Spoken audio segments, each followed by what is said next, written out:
आज सुनते हैं कार्तिक माह महात्म्य दूसरा अध्याय की कथा।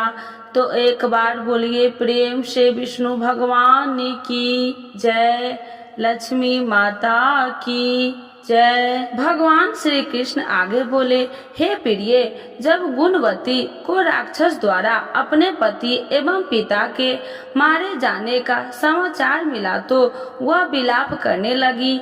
हाँ नाथ, हाँ पिता, मुझको त्याग कर तुम कहाँ चले गए? मैं अकेली स्त्री तुम्हारे बिना अब क्या करूँ? अब मेरे भोजन वस्त्र आदि की व्यवस्था कौन करेगा? घर में प्रेम पूर्वक मेरा पालन पोषण कौन करेगा? मैं कुछ भी नहीं कर सकती, मुझ विधवा की कौन रक्षा करेगा? मैं कहाँ जाऊँ? मेरे पास तो अब कोई ठिकाना भी नहीं रहा। इस प्रकार विलाप करते हुए गुणवती चक्कर खाकर धरती पर गिर पड़ी और बेहोश हो गई। बहुत देर बाद जब उसे होश आया तो वह पहले की ही भांति करुण विलाप करते हुए शोक सागर में डूब गई। कुछ समय के पश्चात जब वह संभलती तो उसे ध्यान आया कि पिता और पति की मृत्यु के बाद मुझे उनकी क्रिया करनी चाहिए जिससे उनकी गति हो सके। इसीलिए उसने अपने घर का सारा सामान बेच दिया और उससे प्राप्त धन से उसने अपने पिता एवं पति की श्राद्ध आदि कर्म किया। तत्पश्चात वह स्त्री नगर में रहते हुए आठों पहर भगवान विष्णु की भक्ति करने लगी। उसने मृत्यु पर्यंत तक नियम पूर्वक सभी एकादशियों का व्रत और कार्तिकेय महीने में उपवास एवं व्रत किए। हे प्रिय, एकादशी और कार्तिक व्रत मुझे बहुत ही प्रिय है। इनसे मुक्ति, भुक्ति, पुत्र तथा संपत्ति प्राप्त होती है। कार्तिक मास में जब तुला राशि पर सूर्य आता तब ब्रह्म मुहूर्त में उठकर स्नान करने व व्रत व उपवास करने वाले मनुष्य बहुत प्रिय है, क्योंकि यदि उन्होंने पाप भी किए हो तो भी स्नान व व्रत के प्रभाव से उन्हें मोक्ष प्राप्त हो जाता है। कार्तिक में स्नान, जागरण, दीपदान तथा तुलसी के पौधे की रक्षा करने वाले मनुष्य साक्षात भगवान विष्णु के समान है।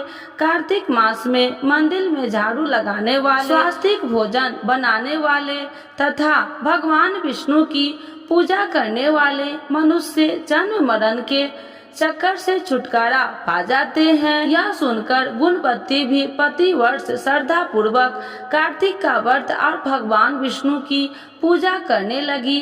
हे प्रिय, एक बार उसे ज्वर हो गया और वह बहुत कमजोर भी हो गई।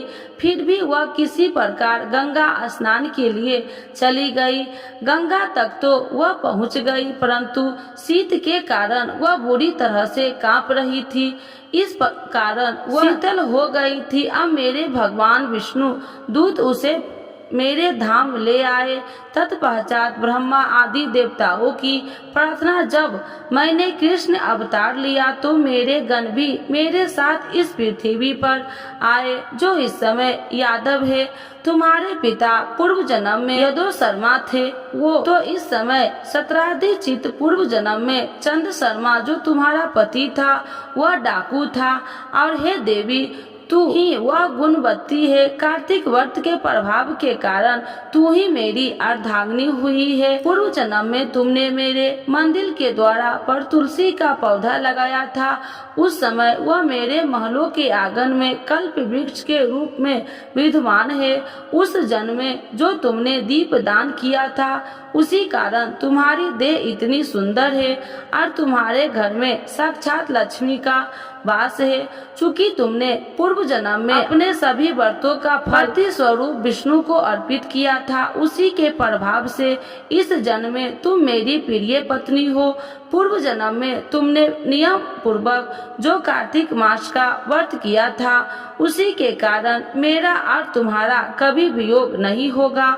इस प्रकार कार्तिक मास में व्रत आदि करने वाले मनुष्य मुझे तुम्हारे समान प्रिय है।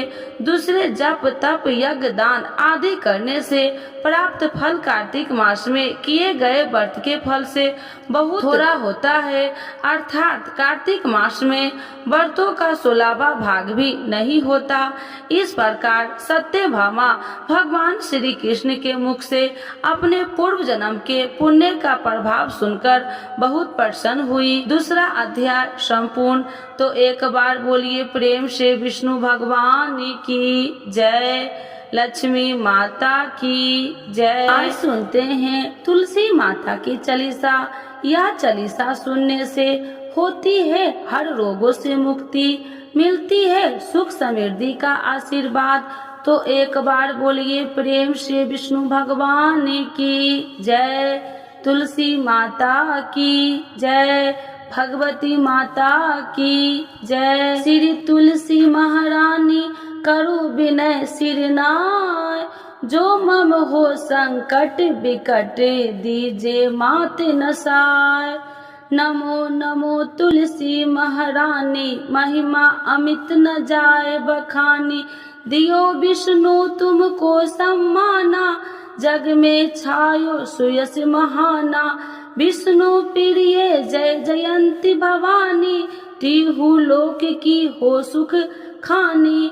भगवत पूजा करे जो कोई, बिना तुम्हारे सफल न हो। जिन घर तब नहीं होए निवासा, उस पर करे विष्णु नहीं वासा।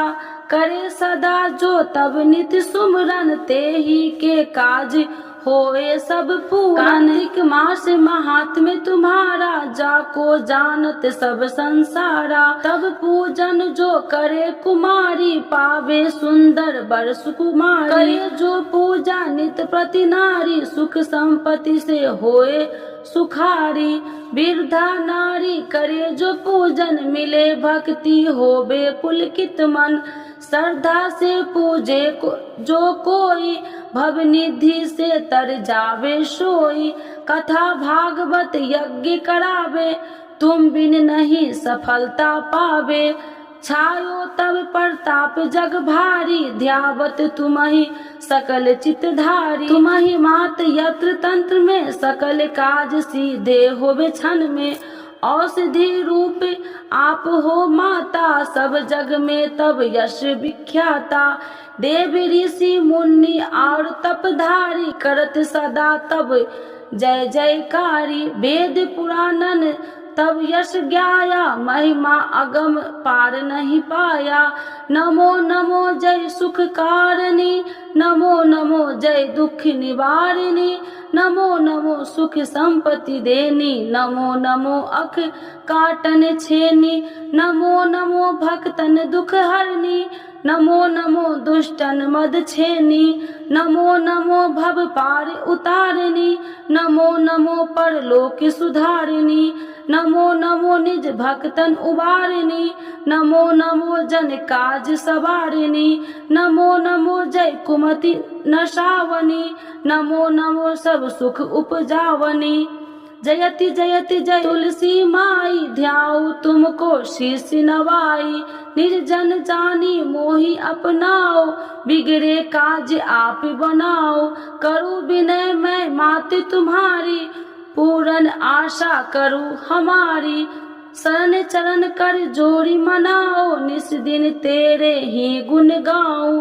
करहु मात यश अब मोह पर दाया, निर्मल होए सकल मम काया। मांगू मात या बर दीजे, सकल मनोरथ पूरन कीजे। जानू नहीं कुछ नेम उचारा, क्षमहु मात अपराध हमारा। 12 मास करे जो पूजा, ताशम जग में और न दूजा। प्रथम ही गंगा जल मंगवावे, फिर सुंदर स्नान करावे। चंदन अक्षत पुष्प चढ़ावे, धूप दीप नैवेद्य लगावे। करे आचमन गंगा जल से, ध्यान करे हृदय निर्मल से। पाठ करे फिर चालीसा की, स्तुति करे मात तुलसी की यह विधि पूजा करे हमेशा, ताके तन नहीं रहे कलेशा। करे मास कार्तिक का साधन, शोभे नित्य पवित्र सिद्ध होई जाई। है यह कथा महा सुखदाई, पढ़े सुने सो भव तर जाई। यह श्री तुलसी चालीसा, पाठ करे जो कोई। गोविंद सो फल पावही, जो मन इच्छा होई। तो एक बार बोलिए प्रेम श्री विष्णु भगवान की जय। तुलसी माता की जय, भगवती माता की जय, सर्व देवी देवताओं की जय।